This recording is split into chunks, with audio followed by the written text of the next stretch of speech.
Ernest Gilbert here for one of our other big interviews. Very honored to be here today with Judge Soraya Diase-Coffelt. Yes, thank you. How are you doing today? Yeah, wonderful. Okay, good, good. Of course, you're vying to become the next governor of the Virgin Islands. I am. Along with your running mate, Mr. John Canegata. Yes. I will be talking to him in a little bit. How do you feel about your prospects of winning? I feel wonderful. I'm energized. We're very hopeful and just getting a lot of very positive feedback. Yeah, yeah. Okay, that's good. That's good. You came out recently, you know, and it caused a big stir, a positive stir on your behalf, and it's about corruption. You Yes. spoke of Alvin Williams, his case being being made known to the public. Why did you come out so strong against corruption? I'm a former judge. I was 6.5 years as a judge in the St. Thomas St. John Division at the Superior Court. And I handled a lot of cases. I saw a lot of crime come before me. But as I travel the islands, now that I've declared I'm going to run for governor, people are telling me, what are the top two issues? The very high cost of electricity and corruption. I had started to talk about it on one of your shows. I think it was our first show with John Canegata radio show. We started to address it. Yeah. And then after that, the amount of feedback that we received was tremendous. People saying, talk more about it. And the more I thought about it, and I said, yes, certainly. And then the Alvin Williams case came to my mind. And it's been really bothering me because I believe he pled guilty in January of last year, 2013, and we still don't know the total ramifications of the corruption surrounding him. And he made a statement through his attorney when he was sentenced, and he said he hopes that justice will be served. Well, justice has not been served, as far as I'm concerned, because we, the people, still do not know who's involved in the corruption with him. I believe Alvin Williams is a small fish. He, as a small fish, and the little fish surrounding him, a few of them have been arrested and prosecuted and jailed. But I believe they're much bigger fish. And what really bothers me is that there are a lot of rumors in the community that that some of these big fish are running for the Senate or are running for governor or are associated with people who are running for the Senate and running to be governor. And it's really concerning to me that we could elect individuals who have tentacles reaching all the way back to Alvin Williams. Yeah. And what is much more upsetting is the fact that the federal government has been controlling this investigation and prosecution, and they have their own timetable, which is not the people of the Virgin Islands timetable. And I feel that we are the ones that are being taken advantage of, we the people, and we're the ones that are not receiving justice. What if we elect a governor or a senator, a group of senators who are associated with Alvin Williams and his corruption? How disgraceful it would be to us. We would be entangled in prosecution and corruption in a criminal case rather than rebuilding our economy and focusing on all the many issues that are challenging us. And that's why I said, no, let me start talking about corruption. Let's make a strong commitment to start eradicating corruption. Right, right. So, do you think, you know, those documents will be revealed? I don't know. Yeah, I don't know. There are 19 sets of documents that have been sealed, and on the request of the U.S. Attorney's Office as well as on the request of Alvin Williams. Yeah. So all parties have to agree to them being unsealed. Yeah. And again, we the people are the ones who are really hurting. Okay, so that is one of the strong tenets you're running on, of course, corruption, and you want that to change. There's a lot, apparently, alleged, a lot of it's going on in our community right now with our elected officials. Here's a question for you. The Virgin Islands, as you may know, we are in dire straits as it relates to our economy. You know, St. Croix, of course, not a whole lot of developments going on right now. It's been like this for quite a while. Yes. Unemployment is high. Corruption, of course, is high on your list. Tell me what you intend to do to revitalize the economy, not only of St. Croix, but the Virgin Islands. And let's start with St. Croix. What would you do? Okay. Well, first of all, let's backtrack. Yeah. The Bible says, without a vision, the people perish. Yeah. And I'm a Christian, and I believe to be guided by the Bible. So I believe what we have been lacking for so many years is a vision. And our vision, John Kennedy and my vision, is that we are the economic leader, the economic powerhouse in the Caribbean. And it's not a pie in the sky vision, it is a very achievable vision. Not tomorrow, not within 6 months or a year, but it is a long-term vision. But there are many steps that we have to take to achieve that vision. First and foremost, we have to bring the electricity costs down. Okay. It affects everything. The WAPA situation again. Yes, WAPA. WAPA is number one. It affects the economy. It affects babies to senior citizens, small businesses to large businesses. And people don't understand that not only do we pay a very high WAPA bill, but then when we go into the grocery store owners, they pay a very high WAPA bill, and they pass the cost down to us, the consumers, so we pay high food prices. Right. We go to the gas station, we may go in and purchase an item. We're paying high prices there. Right. A dry cleaning. I just had a very, regular dressed dry cleaning. It was $11. I was shocked. I was like, oh my God. Why is that? Because of the very high cost of electricity. Right. So we've got to address that. John worked for Havenza 20 years. 17 of those years was in the energy division. So he's really an energy expert. We've met with a lot of consultants, a lot of engineers, and we've put together a very workable plan, not a pie in the sky plan, but a very workable plan. And we're going to first and foremost appoint an energy czar. Okay. Again, I'm a small business owner, so whatever I do, I want to say, how are we going to fund it? The energy czar will be the director coming out of the energy office, VI energy office, which is in the executive office of the governor. Okay. So we're not talking about creating a separate position and duplicating work or duplicating anything. That person would be the energy czar to drive the energy vision for us into the future. So we have an energy czar who'll come up with an energy plan, of course, work with WAPA, but right now I feel we're being dictated by WAPA, which is a semi-autonomous government agency. And we shouldn't be dictated by WAPA. We should have our own vision as part of our government. This is our energy vision. This is what we want to do. These are our achievable goals and deadlines within which we're going to achieve these goals. Yeah. And it's our vision. And WAPA, you come along with us. We want you to join us because, of course, they're an integral part of this whole vision. Of course, of course. So starting with an energy czar, a vision for where we want to go to in the future, and then attainable goals. How would we do it? What, of course, a vision, I understand that. What are the practical steps we would take right now? For energy? For energy. Okay. First of all, there's already a law passed, and it was something that John had promoted when he was running for the Senate. It's called the Single Payer User Fund, meaning that when the government gives the various departments their budget, they would give them the budget to include payments to WAPA. Well, what the government departments do is they don't pay WAPA regularly. Right. Or at all.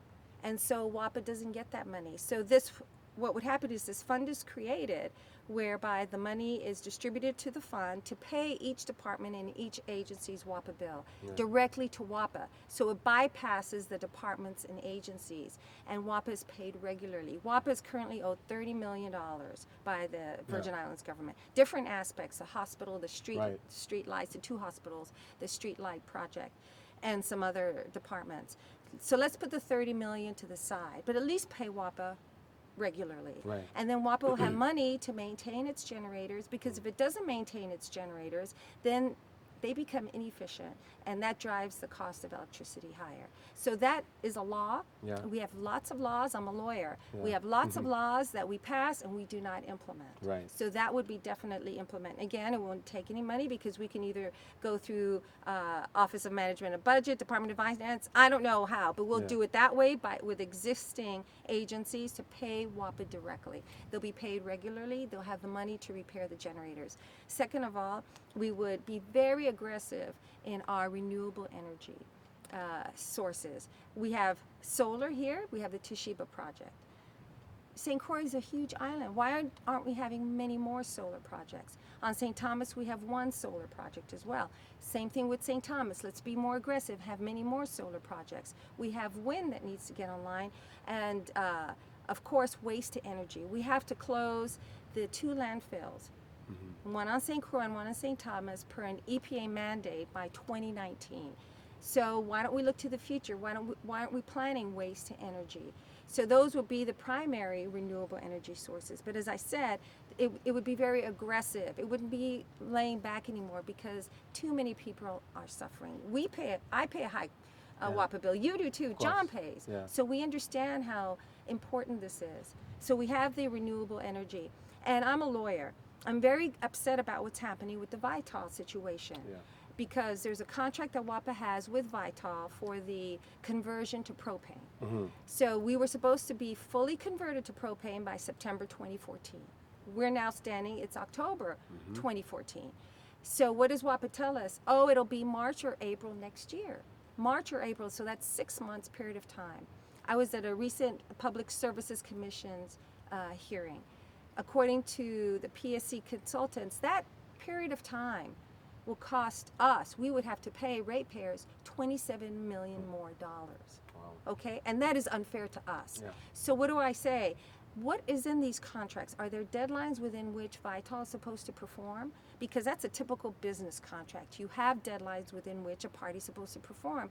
And if there's a deadline, then there should be penalties. If you don't perform by this deadline, Right. then this is how you're going to be penalized. Yeah. And why do we put that in contracts? Because we want people to adhere, or companies to adhere to deadlines. Yeah. Also, as a lawyer, when I draft a business contract, I put in bonuses. So that's an incentive. You get this financial bonus, Yeah. this money bonus, if you perform on time. Yeah. So that's a big incentive, and a lot of people go for that. I believe on the positive as well as the negative. Right. So you have the bonus and then you have the penalty. Well, what is in this contract with Vital? Why is it being put off, the deadline to convert, and why do we not have a definite date? March or April 2015 is too vague for me. As a lawyer, I deal with dates and deadlines. I want a deadline, and as governor, I would hold them responsible for that specific deadline. And if they don't meet that deadline, then they're going to be penalties. So I love this because a lot of people would say, well, George Diase is she probably is a bit too soft. Yes. Let's discuss that. Uh-huh. What kind of leader, what type of leader would you be if you become the next governor?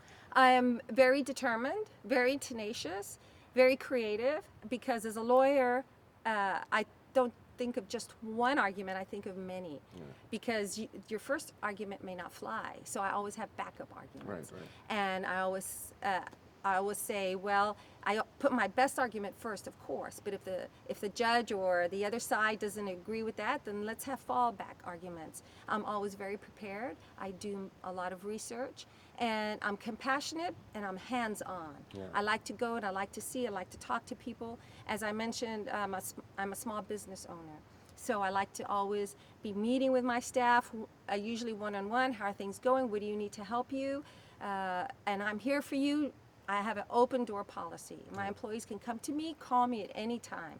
And that's how I would be as governor, because I want to be in touch, because I believe that, the buck stops with me. Yeah, of course. Yeah. And I'm going to be responsible. I will be accountable. And then the people who work for me will also be responsible and accountable. So there's a lot going on, a lot we could talk about, the Wang Louis situation. Yes, yes. So before we go there, I want to speak about teachers. Yes. Right now they are part of the union. Won't allow them to protest or anything like that. However, they haven't seen raises in quite a long time. Over 7 years. Over 7 years, and just recently, a few days ago, it was made known that St. Croix teachers hadn't received their pay. Those who worked for the summer Yes. hadn't received their pay Yes. up till this day. Yes. While St. Thomas got the money a while ago. What would you do for teachers? How would you help teachers? Those who are looking for a raise, they deserve raises. What would you do to help alleviate teachers' pain right now? Okay. Well, what I do is I look at what's happening with the Department of Education. It gets the most money of any department of the Virgin Islands government. $160 million is being budgeted now for it. It's very top heavy. So what's happening is that the money's staying at the top and not trickling down to the principals, the schools, and the teachers. And that has to change. We don't know exactly what the true financial situation of the government is until we go in. So I don't want to say I'm going to promise raises, I'm going to promise to hire teachers, I'm going to promise to hire any number of employees until we know for certain what the financial condition is. I like to say I'd rather be cautious. I don't want to give people hope and then disappoint them when I get in. I'd rather be cautious and then say this is how we're going to work it out based on what we find.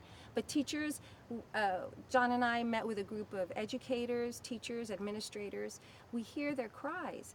It's very hard. Their classrooms weren't maintained this past summer. They have to work long hours. They're dealing with children who are stressed. A lot of different issues, and then the pay issue. So what we're saying is we're committed. We know that your department gets the #1 budget, the highest budget for the Virgin Islands, and so we need to make sure that the money trickles down to you. There's a lot of waste and mismanagement, and we have to say there's a lot of corruption. There's corruption permeating all layers of government. So it's not just Alvin Williams and that type where you have people paying senators money. There's a lot of corruption where contracts are entered into and people are paid more than what the contracts are really owed. We were told of one school where the principal wanted to get the yard cut, and the Department of Education, a principal does not get a budget for the school. So they've got to go through a bureaucratic process to get their school grounds cut. So it takes a long time. And what happens is a contract is let out to cut the grounds, let's say, for example, $10,000 when it's really worth only $2,000. And so that's where there's corruption, there's waste, and there's waste mismanagement. Yes. Paying 5 times what it actually is worth to cut the grass. So that's what I'm saying. There's a lot of money, but what is happening with the money? And we can't promise more money. We're in a $74 million deficit situation. So we are at Point Udall, of course. Yes, it's beautiful. St. Croix. Yes. Really nice today. A lot of business people want to come here. But of course they're hearing about the climate that we're now in. We spoke about WAPA and how that is one of the main, the root causes of what's going on as it relates to our economy. What else, what other incentive would you give to businesses, those who want to start businesses? Matter of fact, we have businesses closing down right now. How would you help local businesses and even those who want to come in to say St. Croix, St. Thomas and John, these are the islands you need to invest in. How would you attract them here? Becoming extremely business friendly. As a small business person and as a lawyer, I represent small business clients. I have seen us become very business unfriendly. So one of our platform goals is to become extremely business friendly. For example, to get a business license, a new business license, it can take up to 2 months. That's ridiculous. If a person wants to, for example, a woman wants to open up her own beauty shop, why should it take 6 months? And that happened to someone I knew. It took her 2 months to get a license to open a beauty shop. And she was already working in another beauty shop. You go in and you have to file a form, fill out a form, file it, pay for it, and then all these government agencies don't talk to each other, and so you're stuck, and it becomes a very bureaucratic mess. So what I say is part of it becoming extremely business friendly is streamlining that process and using the internet, whereby someone can apply for a business license on the internet, pay for it, and then the governmental agencies, they communicate via the internet and be very quick. The World Bank did a study of the islands in the Caribbean. They left us out, but they included Puerto Rico. In Puerto Rico, you can get a business license in 6 days. And we, 2 months? I mean, that's outrageous. So we would become extremely business friendly, get it very quick to get a business license, because what do we want? We want you to go out and rent, and we want you to hook up to WAPA with a reduced electricity cost. We want you to hire people, so then they have a salary and they have a job to support their family, because the small business money, it goes around the community. And then the large businesses, we want you to come here, but look at what New York is offering them. 0% corporate tax, 0% income tax, but New York is cold. New York doesn't have the beautiful beaches that we do. So we have so much to offer, so much to market. Once we get a handle on WAPA and bring those costs down, I would still be marketing, of course, while we're doing all these. Things are being done simultaneously, but we need to say we have wonderful people. We have a business-friendly climate, and we want to encourage you to come down here. I like to give this example. There's a major company, it's a lithium battery manufacturer called Tesla. It was looking for a state where it could go in and open up a new manufacturing plant. It had 5 states competing for its business. Nevada won. Why did Nevada win? Because they were extremely business-friendly, and they assured Tesla that they would be able to open their manufacturing plant within a certain period of time. Tesla's going to bring in 22,000 jobs to Nevada. 22,000 jobs. So you have stiff competition among states for this major company. So it's no longer, oh, we have beautiful sands and beaches and skies. No, it's every state is hurting for money, and you have this very fierce competition. So again, it's an aggressive policy to market the Virgin Islands and to know that we have competition. We have competition right next door from Puerto Rico. So understanding that, and what can we offer them that's better than Puerto Rico and better than the states? And we do have a lot, but we need to market it.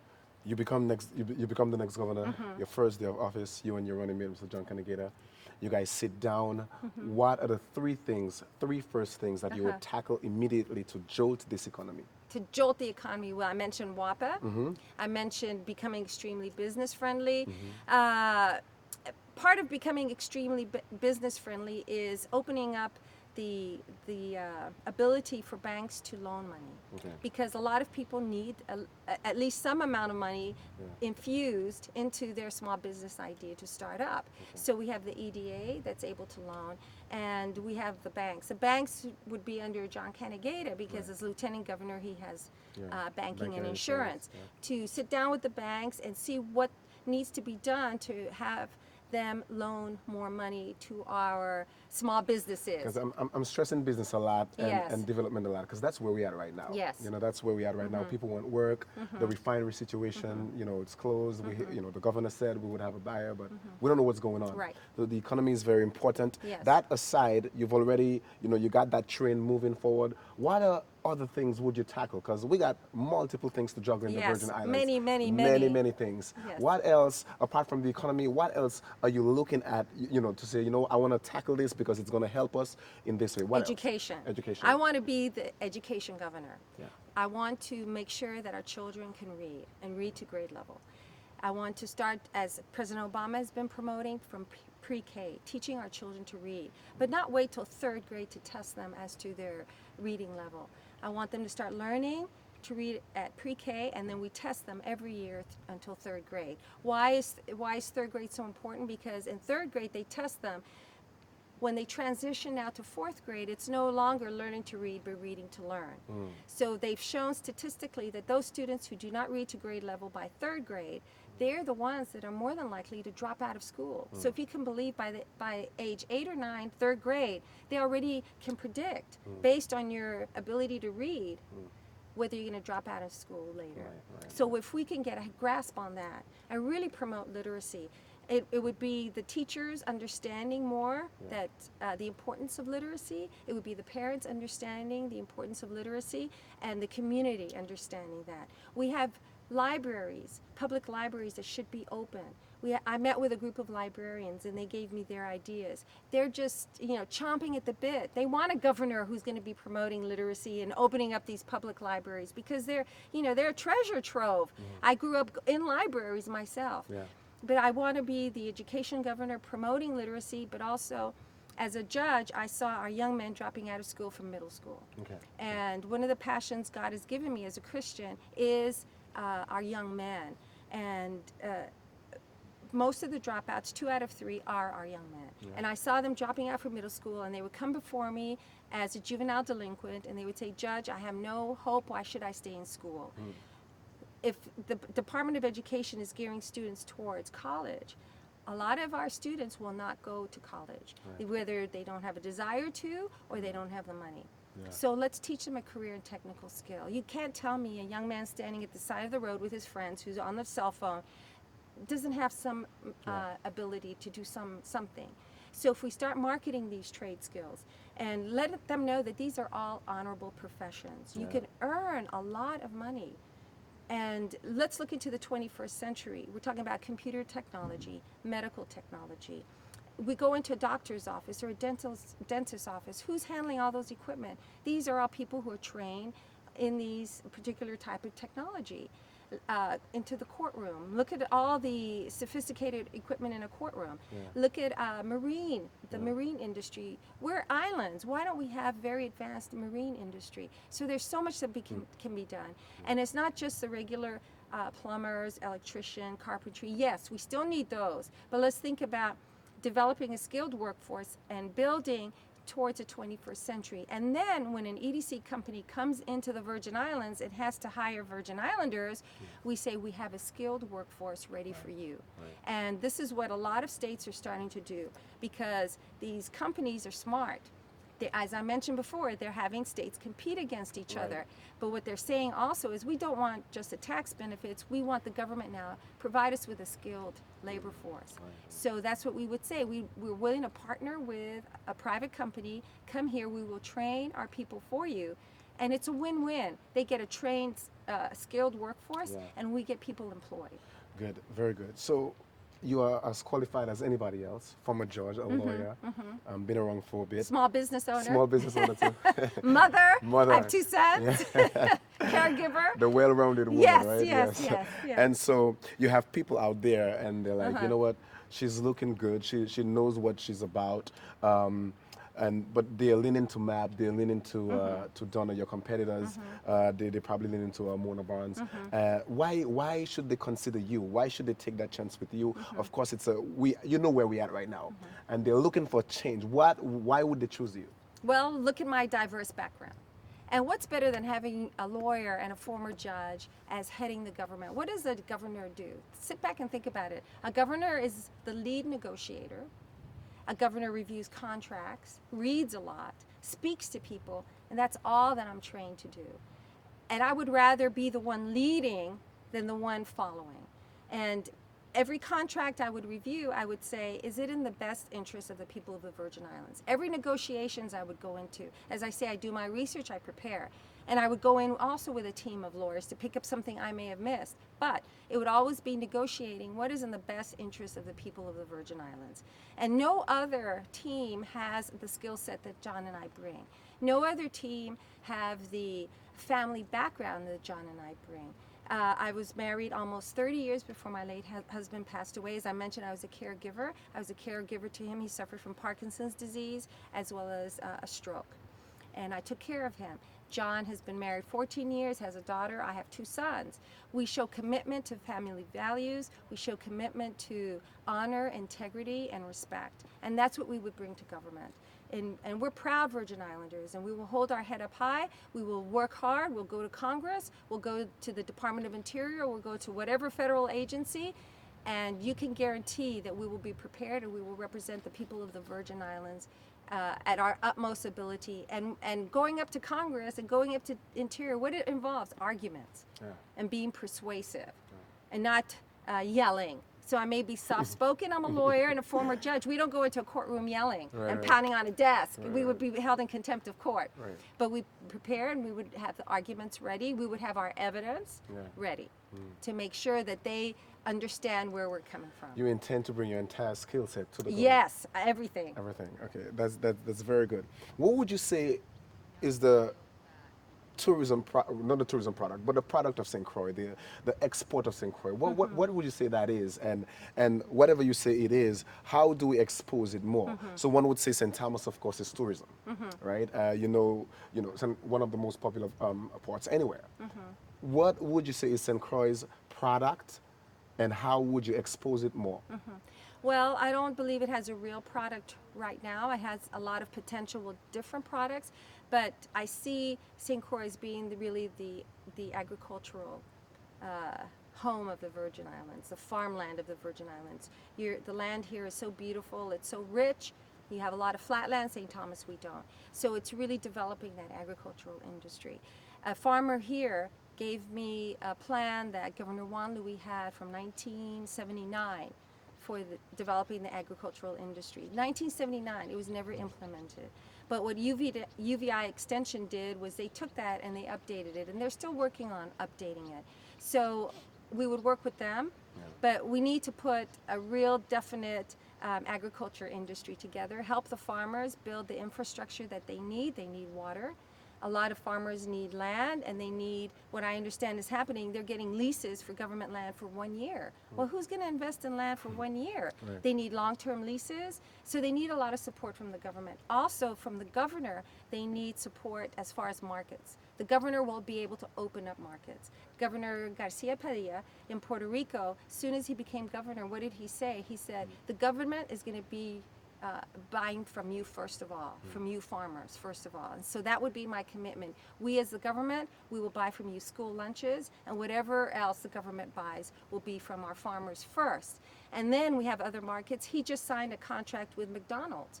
So McDonald's now is buying from the farmers. So there are a lot of markets, but the governor needs to be out there looking for markets and helping the farmers. They can produce all they want, but if they don't have markets to sell, then they're at a loss. But the school lunch program, the group of educators and administrators that John and I met with, they said the school lunch program, the food is terrible. A company from the States sends it in. Well, why is that when we have farmers who are here who can produce and provide our children with healthy food? The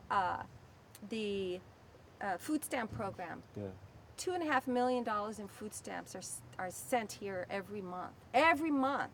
So that's a main market for our farmers. I know things are being done right now to have them be able to accept food stamps and work that out. But we need to be aggressive. We just can't lay back anymore. We have to be aggressive. So we would have a very aggressive policy towards that. And farming is not just crops, but it's also livestock. The gentleman at the UVI extension program told us that 6 million chickens come into the Virgin Islands. 6 million are imported every year into the Virgin Islands. To me, I see a business, many different businesses. So we could have farmers raising chickens. And of course, we have the other livestock, but there's so much potential. And I see the St. Croix as being the breadbasket of the Virgin Islands, being able to provide the other islands, and even being able to provide neighboring Puerto Rico and some of the islands in the Eastern Caribbean. So there's a lot to do. A lot to do indeed. So let's talk about Juan Louis for a little bit. Yes. We know we will almost be accredited, and matter of fact, we're still not out of the woods yet. Yes. CMS is, we're under systems improvement agreement right now. Leadership at Juan Louis. Let's talk about the CEO. Would you advise Mr. Kendall Griffith to step down? Well, it's very important in this transition time that he stay on. I think forcing him to leave and bringing on somebody new is not the most beneficial thing to do. So I would ask him to stay on. I personally have met Dr. Griffith. I think he's doing a good job. Could he do better? Of course, and he's admitted it himself. He gave me a tour of the Juan Louis Hospital about a month ago. I was very impressed with the order, the structure, the morale of the people working there. But if you read the letter that the federal officials wrote to him after they submitted their response to the federal government, the CMS, they sent a plan. Dr. Griffith and his team put together a plan and asking them, please do not take away the Medicare and Medicaid certification. But in that letter, it was printed in the Avis newspaper. The federal official said, we've gotten a lot of plans. Thank you for this plan, but we're not asking you for another plan. We want you to implement the plan. And that's what is pervasive across our government. We have wonderful plans. We don't implement them. So I hope that now the board that has been seated over the Juan Louis Hospital really takes that to heart. Implement the plan. Stop giving the federal government plans. Listen to what the federal government is saying. Implement the plans. And I've met with doctors, I've met with nurses who with tears in their eyes, who are so concerned about what's happening there. They say they desperately need policies, procedures. People need to be trained. People need to be held accountable. There's a lot of waste and mismanagement, I'm sure, going on there as well with monies.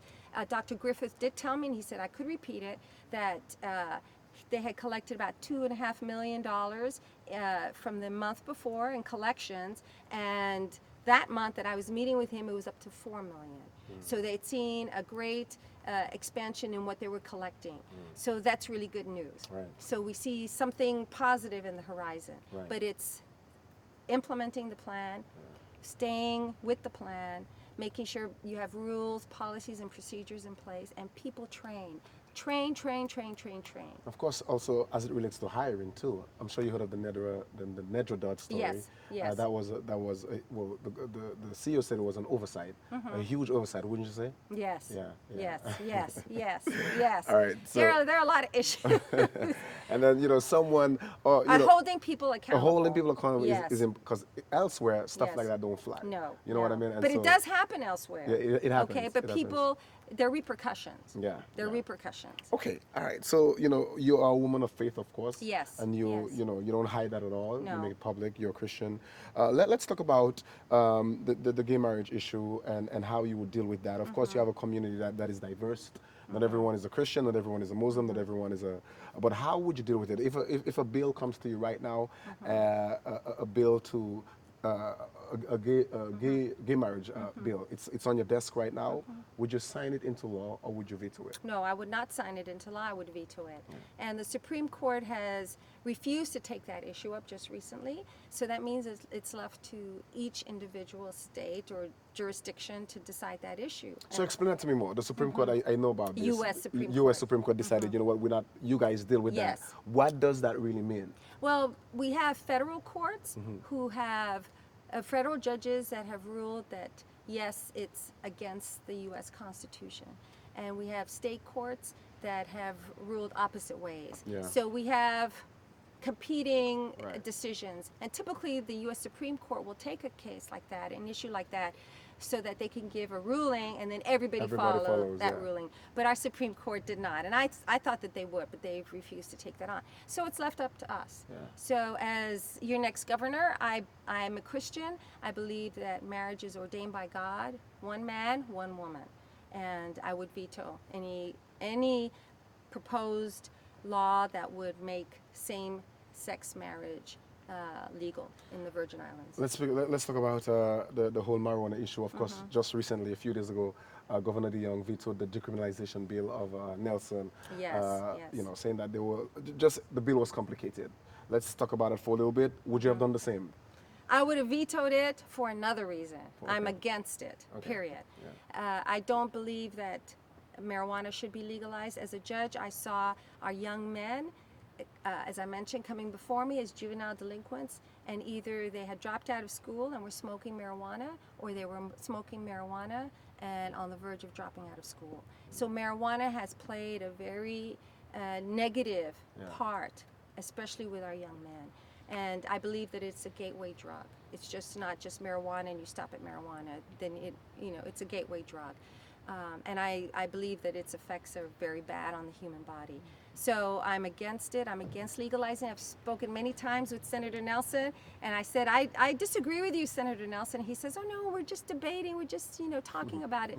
But what I would say to Senator Nelson is that put all this emphasis on solving our WAPA problem. I understand your concern and on this marijuana issue, but be more concerned about what's happening to everyone with WAPA. It affects everything. So I wish that would be done. And I don't know why it is that when somebody gets elected to our Senate, addressing this WAPA issue is not a priority. I can tell you with this administration, Diase-Coffelt and Kanegata, it's our -- 1 priority.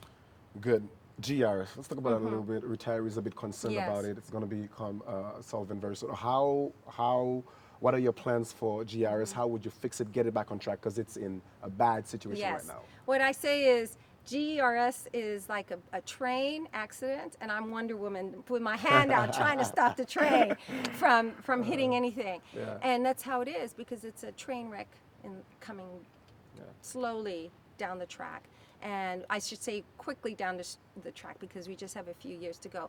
But I did some research on the internet. The Pew Foundation, which is a nonprofit foundation that does a lot of research, they did a report. They issued a report, and they looked at the states.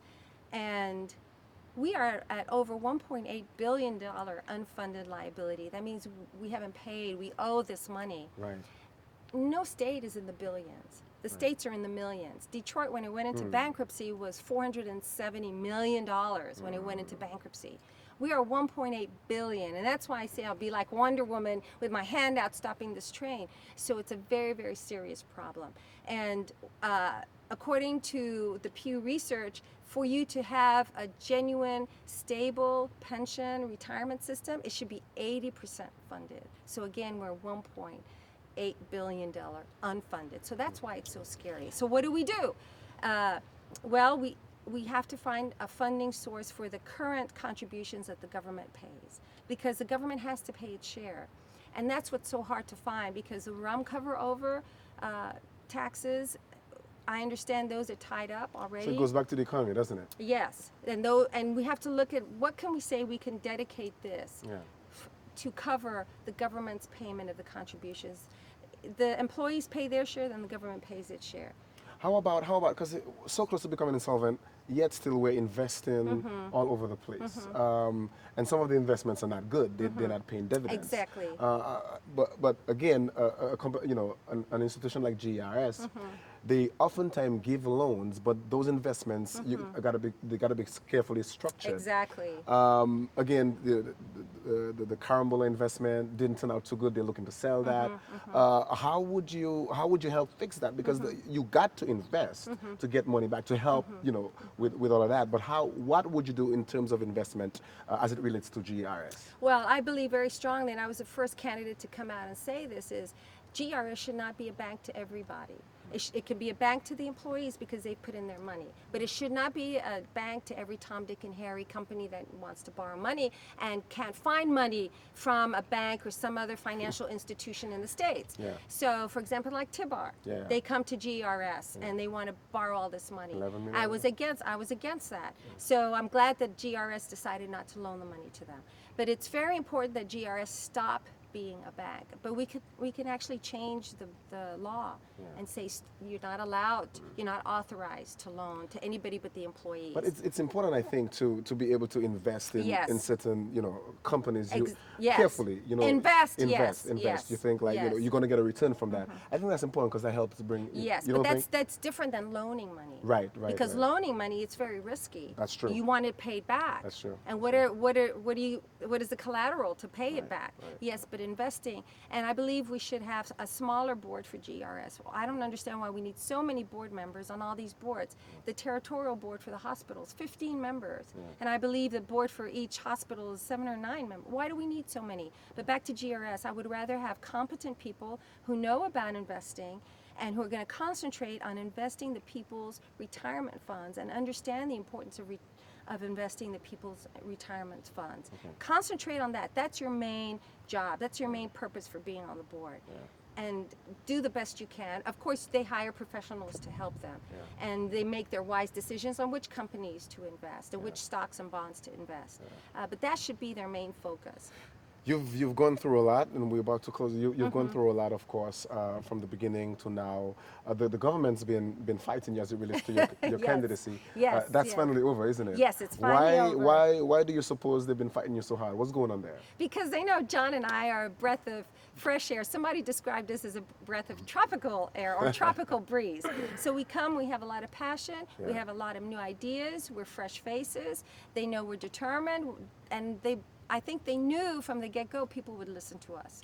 We're very experienced. We didn't step into this just saying, oh, I want to be governor, or John, he wants to be lieutenant governor. No, it's a lot of planning.